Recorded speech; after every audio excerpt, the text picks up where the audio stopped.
April 6, 1942. The morning fog still clings to the banks of the Willamette River in Portland, Oregon. You can almost hear the hiss of steam and the clank of metal reverberating off the skeletal hulls of half-finished ships.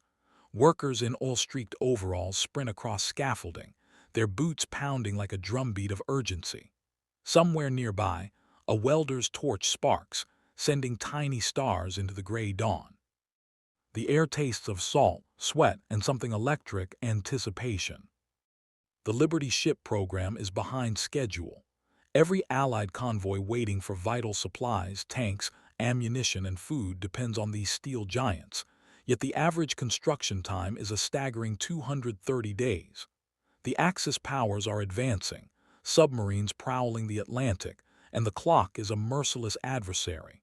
Engineers scratch their heads. Foremen mutter curses under their breath. Every day lost could mean ships sinking in U-boat ambushes, soldiers stranded on foreign beaches, supplies rotting in warehouses. Amid the chaos, a quiet man walks past the bustling yards, his hat pulled low against the morning drizzle. Henry J. Kaiser, civilian, industrialist, visionary, not a military man, not a naval strategist, but he carries an idea so audacious that even the most seasoned shipbuilders shake their heads in disbelief. "Build a ship the way you build a car," he says. Simple words, but they ignite whispers of incredulity. Build a 441-foot cargo vessel the way you assemble an automobile. Modular components, prefabricated sections, assembly lines stretching from one end of the shipyard to the other. Impossible, unthinkable. But Henry isn't hearing the disbelief. He's watching men weld steel plates together in a repetitive rhythm, imagining what could happen if each section, the bow, the hull, the stern, could be built simultaneously, then joined like pieces of a puzzle. You can almost see the vision in his eyes, ships materializing in days, not months. The sound of disbelief is deafening. Yet for him, the alternative, watching ships crawl through months of construction while the war rages, is unacceptable. By noon, the shipyard superintendent has gathered the floor managers. Sparks still fly from the welding stations. Workers pause mid-stride, noticing the unusual meeting. Kaiser paces before them, the river's mist curling around his jacket. "We are going to break every rule you know about shipbuilding," he says, "and we are going to prove the impossible possible." The men exchange uncertain glances. One murmurs, "You can't build a Liberty ship in under a month, let alone days." But the thought lingers in the air, heavy with tension. What if he's right? Could one civilian really rewrite the rules of wartime industry while submarines sink cargo faster than ships can be built? And then it happens, a spark of action that will redefine logistics for the Allies. The first prefabricated section is laid out on the dock, a test of precision and nerve. Welders hold their breath. Riveters grip their tools tighter. The first steel plate fits like a glove. The impossible starts to feel possible. But as the first module rises from the foggy dock, Kaiser knows they are on the edge of disaster and triumph. One misstep, one error in alignment could collapse the entire process. The fate of convoys, the speed of supply lines, the lives of soldiers abroad all hinge on what will happen next. The whistle blows and the yard erupts again. Sparks fly like fireflies over the dark steel, and the smell of molten metal burns your nose. Workers move in orchestrated chaos, carrying prefabricated sections the size of small houses, cramming them into place with massive gantries that groan under the weight. You can almost feel the vibration of the steel beneath your feet, a heartbeat of the war itself. Kaiser walks along the dockside, clipboard in hand, eyes scanning every weld, every joint, every misaligned plate. He's not shouting orders, he's observing, calculating. Each section, the bow, the midship, the stern, is being built in parallel. Previously, ships were constructed from keel to stern, a slow, linear grind. Now the Liberty ship is being assembled like a gigantic puzzle. It's industrial choreography, and one misstep could mean disaster. The workers begin to whisper among themselves. "He's crazy," one says. "It'll never hold together." But the skeptical murmurs are drowned out by the metallic symphony of progress, hammers, rivets, welding torches, and engines roaring to life. The shipyard becomes a theater of tension, and every steel plate locked into place feels like a victory over the impossible. By the afternoon, the first hull section is lifted, teetering on the cranes, ready to join the midship module. You can almost hear the collective inhale of the entire yard. Workers hold their tools midair. The giant steel pieces inch closer. A sudden jolt, the cables creak, and for a heartbeat, time seems suspended. Then, with a thunderous clang, the sections lock into place. The hull begins to take shape. Kaiser steps back. Sweat drips from his brow. He knows this is only the beginning.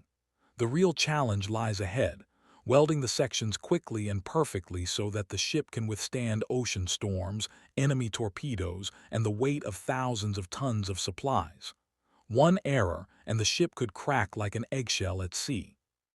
News begins to trickle in from other yards. Kaiser's technique, this modular assembly line, is being watched, questioned, mocked.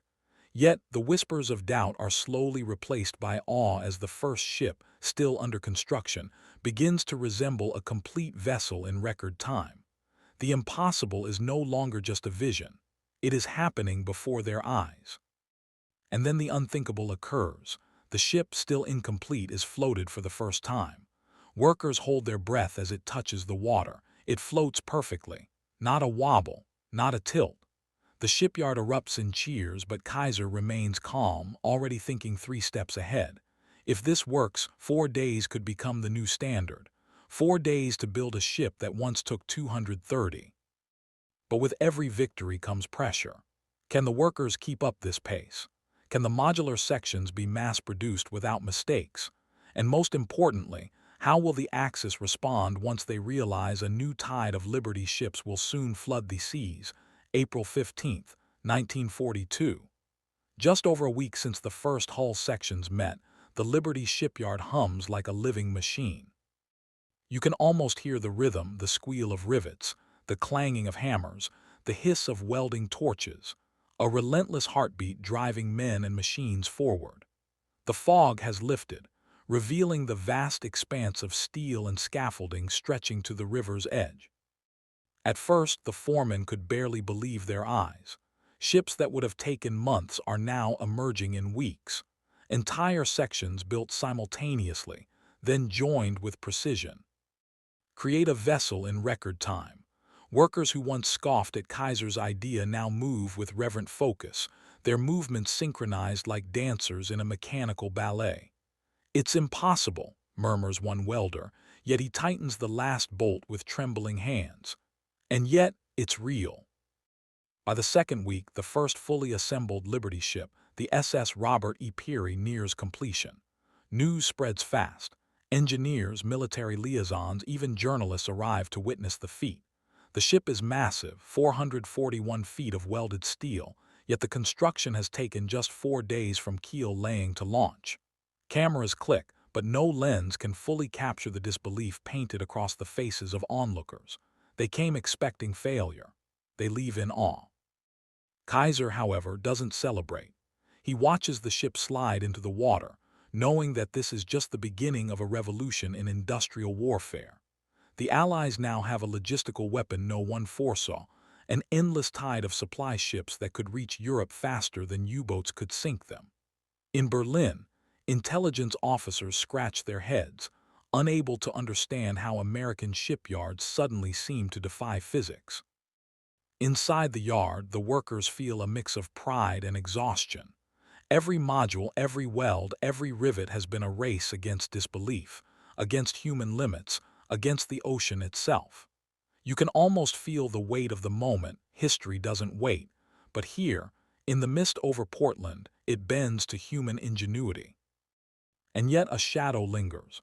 The pace is grueling. Machines break. Workers collapse from fatigue. If even one ship fails at sea, the Axis might still seize the advantage. Kaiser knows the stakes.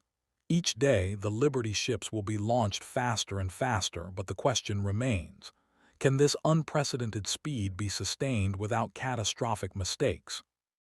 As the SS Robert E. Peary floats majestically into the river, the yard holds its collective breath. For days, 230 seems like a lifetime ago.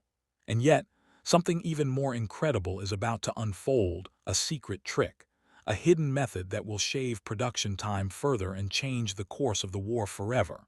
The morning sun glints off the steel of the partially completed ships.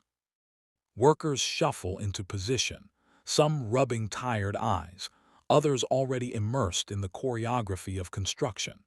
Yet the secret to Kaiser's revolution isn't just in parallel assembly.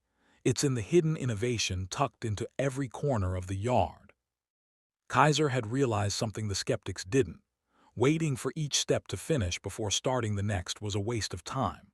Instead, he introduced modular prefabrication combined with standardized jigs and templates, steel molds that allowed identical sections to be mass-produced almost like toys on a line. Bow sections, sterns, deck houses, all built simultaneously in separate bays, then lifted into place with giant cranes. A shipyard that once resembled a sprawling puzzle now felt like a synchronized factory floor. The effect was immediate and staggering. Where once a Liberty ship required months of meticulous sequential labor, now 4,000 men and hundreds of machines could finish one in mere days. Every welder knew their piece, every riveter had a rhythm. The workers weren't just building a ship, they were performing a symphony of industrial precision. You could feel the tension and exhilaration in the air. Each module hoisted into place was a heartbeat in the pulse of war itself. But not everyone believed it could last. Inspectors from the Navy arrived, clipboard in hand, skepticism etched on every line of their face. They measured, prodded, even tapped hulls with mallets, expecting cracks, imperfections, disaster. And yet every ship held together flawlessly. Steel sang as it settled into the water. The modular pieces, carefully calibrated and aligned, performed exactly as Kaiser had imagined. Meanwhile, across the Atlantic, German intelligence reports noted the unprecedented pace. Submarine commanders laughed at first, a few ships here or there, surely nothing to fear. But as weeks passed, convoys swelled with Liberty ships appearing faster than they could be sunk. The impossible had become terrifyingly real. The Axis powers faced a logistical tsunami they had never anticipated. Back in Portland, Kaiser doesn't allow himself the luxury of admiration. He walks the docks, observing the cranes lift yet another massive bow section into place. A single thought dominates his mind. This pace must be sustained. The Allies' survival depends on it. And while the world watches in awe, only a few inside the yard understand the delicate balance at play. One miscalculation, one bent plate, one misaligned module, and the entire system could collapse. And then, as the sun sets behind the misty river, a new challenge emerges. How do you scale this impossible method across dozens of shipyards without losing speed, precision, or the lives of those building the ships? The answer will transform the war effort forever, but not without risk. By late 1942, the Liberty ship miracle is no longer confined to Portland. Kaiser's methods are being sent to shipyards along the East Coast, from Richmond to Baltimore, and across the country to California. The whispers of disbelief have turned into astonished reports. Ships are now being launched in days, not months. Inside each yard, the scene is chaotic yet mesmerizing. Gantries lift massive modules, welders' torches flash like lightning, riveters hammer in relentless rhythm. Workers speak in shorthand gestures, a silent language born of necessity. Supervisors keep an eagle eye on the cranes, ensuring every section aligns perfectly. One misaligned piece could cause hours of delay, or worse, a failure at sea. Kaiser knows speed alone isn't enough. He implements a training program for managers, welders, and crane operators, standardizing every motion. A single worker can be moved from Portland to Richmond and instantly contribute without slowing production. Modular blueprints are mailed across the country, ensuring that every yard, regardless of local conditions, can replicate the process with precision. By December, the first coordinated batch of Liberty ships is ready to sail. 4 days, 4 ships, 8 ships. In some yards, production time shrinks further, some astonishingly managing 3 days per ship. The scale is unprecedented. Allied commanders begin planning supply missions based not on hope, but on certainty. The logistical nightmare that had haunted military planners, the slow trickle of cargo, transforms into a tidal wave. And the enemy notices. German U-boat reports describe frustration and disbelief. Submarine commanders, once confident in their ability to strangle Allied supply lines, now find convoys swelling faster than they can be intercepted. Entire strategies are reconsidered. The Axis never imagined American industry could move so fast, so efficiently, with civilians leading the charge. Meanwhile, back at Portland, Kaiser moves quietly among the scaffolding. He doesn't celebrate the victories. Instead, he watches the rhythm of production, always calculating the next step. For every success, there's a hidden tension. Machinery falters, workers exhaust themselves, schedules teeter on the brink of chaos. But somehow, against all odds, the system holds. And just when it seems the process is unstoppable, a problem emerges that threatens to undo everything. One small flaw, invisible at first, begins to ripple through the yards, testing the limits of this impossible method. Will the miracle of the Liberty ships continue, or will the dream collapse under its own ambition? It's January 1943. The Pacific winds whip across the Portland docks, biting through coats and gloves. Workers huddle against the chill, hands blistered from relentless welding and riveting. The clang of steel fills the morning air, a symphony of industry that has become the heartbeat of the war effort. Yet beneath the surface, a problem has begun to emerge. The relentless pace is taking its toll. Welders' eyes are strained, fingers scorched, backs aching from long hours. Cranes groan under the weight of prefabricated sections, sometimes misaligned by mere inches. Even the strongest templates and jigs, Kaiser's genius for standardization, are stretched to their limits. One mistake could mean a cracked hull or a ship that sinks on its maiden voyage. Engineers notice subtle inconsistencies, tiny gaps in welds, misaligned bulkheads, bolts that don't fit perfectly. For the first time, doubt creeps into the yard. Could the pace they've achieved be sustainable? Could the Liberty ship miracle collapse under its own speed? Kaiser walks through the yard silently, scanning each module, each section, the weight of the answer pressing on him. Then a breakthrough. One of his senior engineers suggests a method to preassemble critical components on wheeled platforms, moving them into place like massive puzzle pieces rather than lifting them in precarious sections. This tweak may seem small, but it addresses the most dangerous bottleneck in the process. Workers breathe a sigh of relief. The line, fragile but unstoppable, can continue without compromising quality. Across the Atlantic, Allied commanders receive the news. Convoys will soon be capable of carrying more supplies than ever imagined. Eisenhower's staff marvel at the pace, realizing that no submarine blockade, no matter how cunning, can match this industrial onslaught. Liberty ships will arrive faster than any port or U-boat captain expects. The war at sea has shifted irreversibly. And yet, Kaiser knows the stakes are far from over.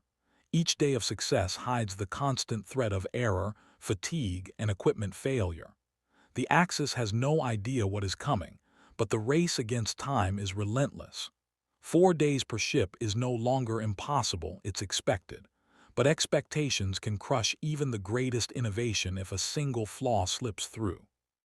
As another ship slides into the foggy river, fully assembled in record time, Kaiser pauses and looks toward the horizon. The question lingers in the cold, salty air. How far can this industrial miracle push before the pressure breaks the system? February 1943. The river reflects the rising sun like molten gold, and the Liberty shipyards are alive with movement. Ships of every size and stage of completion line the docks, their hulls gleaming, towering over the workers who dart like ants along scaffolding. You can almost hear the pulse of the war in the clang of metal and the hiss of welding torches. Every sound a promise of survival for soldiers across distant oceans. Kaiser walks the yard, hands tucked into his coat pockets, eyes scanning the scene with a quiet intensity. 4 days. That's all it takes now to produce a ship that once required 230. Inspectors nod in disbelief, and Navy officers begin taking notes, murmuring under their breath. The industrial world has been turned on its head, and civilians, ordinary men and women in grease-stained overalls, have become the architects of a new kind of warfare. The first convoys of Liberty ships begin sailing, loaded with tanks, artillery, medical supplies, and rations. Submarine commanders, once confident in their ability to starve the Allies, are met with a terrifying reality. Every ship sunk is quickly replaced. The Atlantic, once a theater of fear and attrition, becomes a corridor of resilience.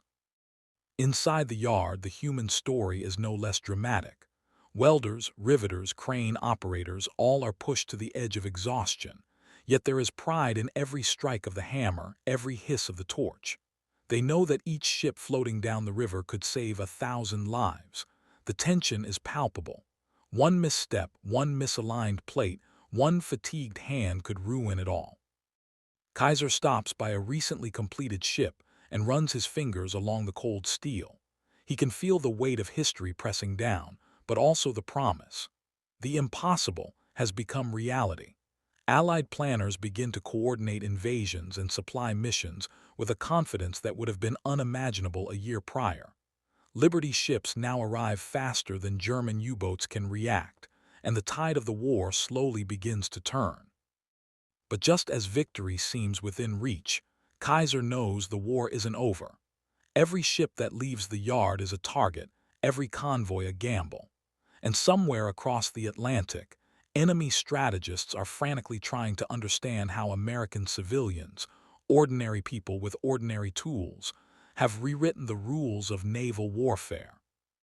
The river is calm for now, the fog rising in silver waves, hiding ships that are ready to sail at any moment. And yet, in the quiet between the clanging of steel and the roar of engines, a question lingers.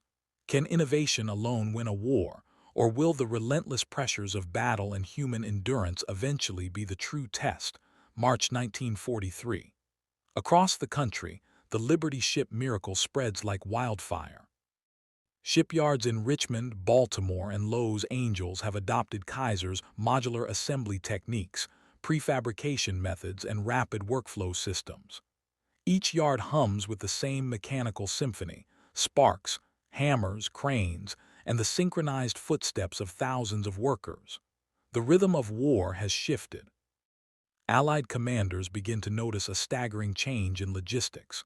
Ports that were once overwhelmed by the slow trickle of supplies are now flooded with ships arriving at a pace no one thought possible.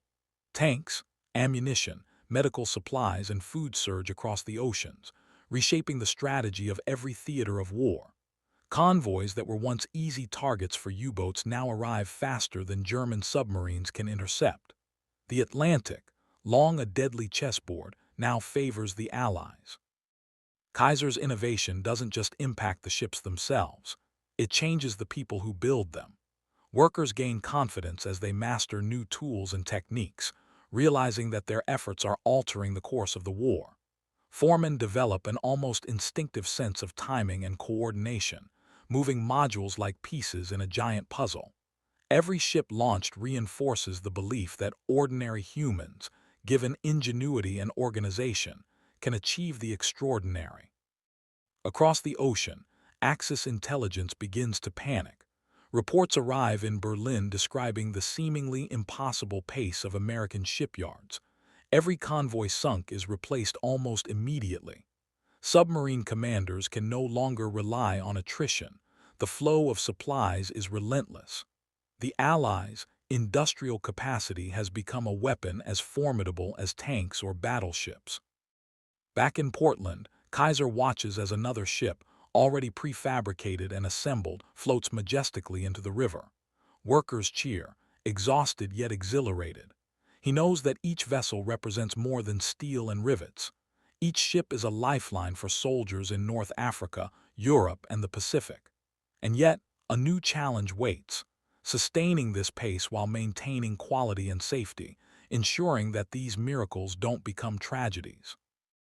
The Liberty ship program has become unstoppable, but Kaiser senses that the true test is still ahead. Can the system endure the unrelenting pressure of war? Can human skill and industrial ingenuity keep pace with the demands of global conflict? The answers will determine not just the fate of these ships, but the fate of the war itself. April 1943. The Liberty shipyards are a hive of motion, but the human toll is beginning to show.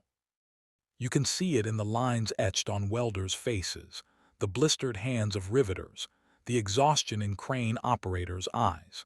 The pace that turned impossible into routine is relentless.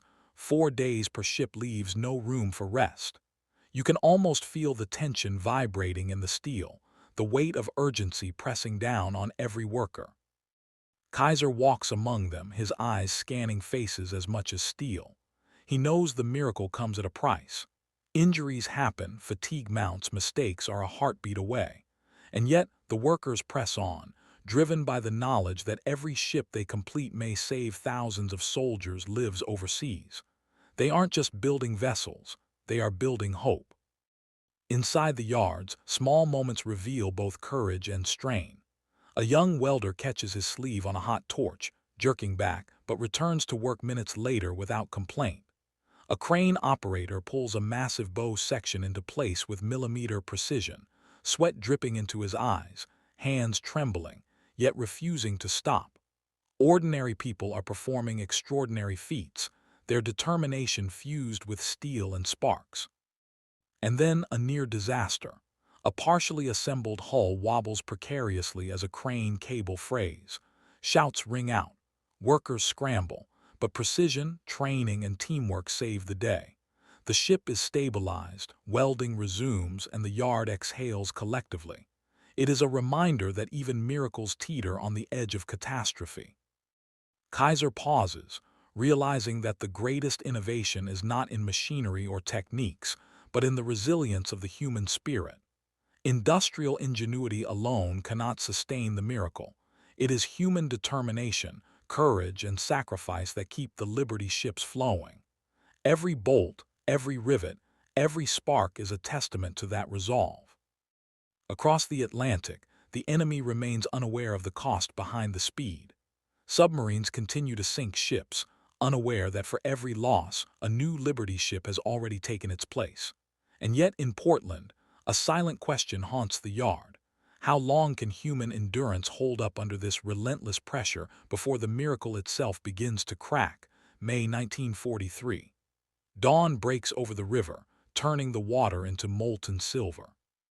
The Liberty shipyards are alive with movement. Cranes swing massive hulls, welders flash sparks like stars, riveters pound in perfect rhythm. The scale is breathtaking, almost unreal. Ships glide into the water with precision that would have seemed impossible just months ago. 4 days. That is the new standard. Kaiser stands at the edge of the dock, his coat flapping in the wind. He watches the ships float one after another like a steel tide ready to cross oceans. He doesn't cheer. He observes, calculating the next move, anticipating challenges yet unseen. Each vessel represents more than steel and ingenuity. Each one is a lifeline for soldiers across North Africa, Europe, and the Pacific. Every ship launched is a silent victory, a blow against the Axis powers that will ripple across the seas. The Allies begin to see the effects immediately. Supply lines swell, armies receive reinforcements faster than expected, and campaigns once hindered by logistical delays now surge forward. U-boat commanders scratch their heads in disbelief as their efforts to strangle convoys are rendered almost meaningless. The industrial genius of J Kaiser has become a weapon of war, as powerful as artillery or tanks, reshaping the battlefield without firing a single shot. Inside the yard, workers pause for the briefest moment, hands blackened with soot, faces streaked with sweat, to watch yet another Liberty ship slide into the river. They have become part of a miracle they once thought impossible. Ordinary civilians, through ingenuity, skill, and relentless determination, have changed the course of the war. Kaiser knows the work is far from done. Each ship carries risks, Each launch challenges human endurance, but the system is proving resilient. From Portland to Richmond, from the foreman to the youngest riveter, everyone has played a role in rewriting what is possible in war and industry alike. As the sun rises higher, glinting off the steel hulls, you can almost feel the weight of history pressing down and the awe it inspires. 4 days. From disbelief to triumph. One civilian's vision has created an unstoppable fleet, and the tide of the war at sea will never be the same again.